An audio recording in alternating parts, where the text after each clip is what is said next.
I still play soccer as a grown-up now, I guess. I really, really love to binge watch TV. I think I've reached the end of Netflix, so I'm really good at finding good shows. I mean, I love sports. I love to go out and maybe shoot hoops or hit the gym, just hang out, throw the frisbee. Well, I have 3 boys, so we do a lot of outside things. So a lot of swimming, a lot of lake time, a lot of beach time, a lot of hiking in the winter, anything to wear them out. When I have the time, I love to travel. So I've really traveled around the world, and to me that gives you a very different perspective. With COVID, I haven't been able to do that as much, so I've been doing a little bit more travel within the United States, but I love doing that sort of thing. I would say I'm a big reader. So I love to listen to audiobooks. I always have probably 2 to 3 books on my bedside table that I'm always reading. And yeah, that's something that's really, I don't know, I love to get swept up in a story or to learn more from a different perspective. So yeah.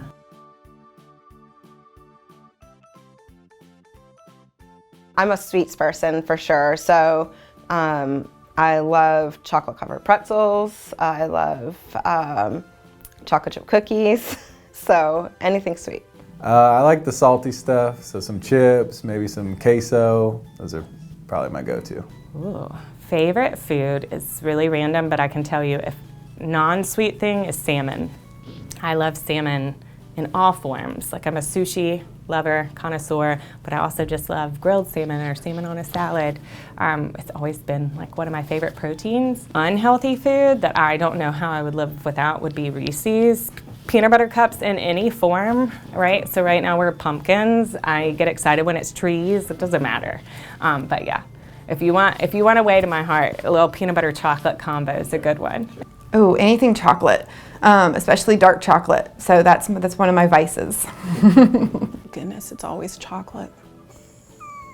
I need to stay away from it, but it is so Halloween I'm kind of glad is over, but it's always going to be chocolate.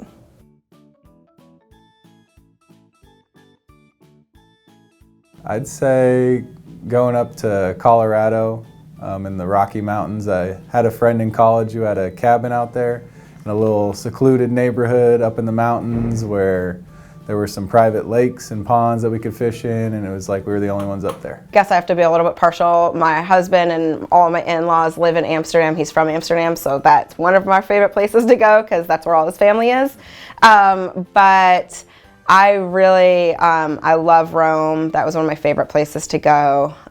So I loved being there. I would say that would be 2-part. I loved Africa. That was really my favorite place that I've been to so far. The one that I had the most culture shock was by far India. Just with the diversity that they have with the religions and just culture shock. I mean, there's just everything going on. It's just amazing. So I've really enjoyed those 2 places. I was actually born in New Mexico, and so that's kind of a fun place to go visit. And then we have a bunch of family who lives in Florida, so we go there quite a bit. And then we also really love North Carolina. Australia. Yeah. Like I didn't even pause on that one. I had so much fun. I got to spend 3 weeks in Australia, but back in high school. It was over the summer, and we stayed with different host families, so we kind of got that sense. And then we also spent like almost a week in Sydney getting to do like the sightseeing. But yeah, the people in Australia are like kindred spirits. They're very kind, kind of just that positive outlook. So.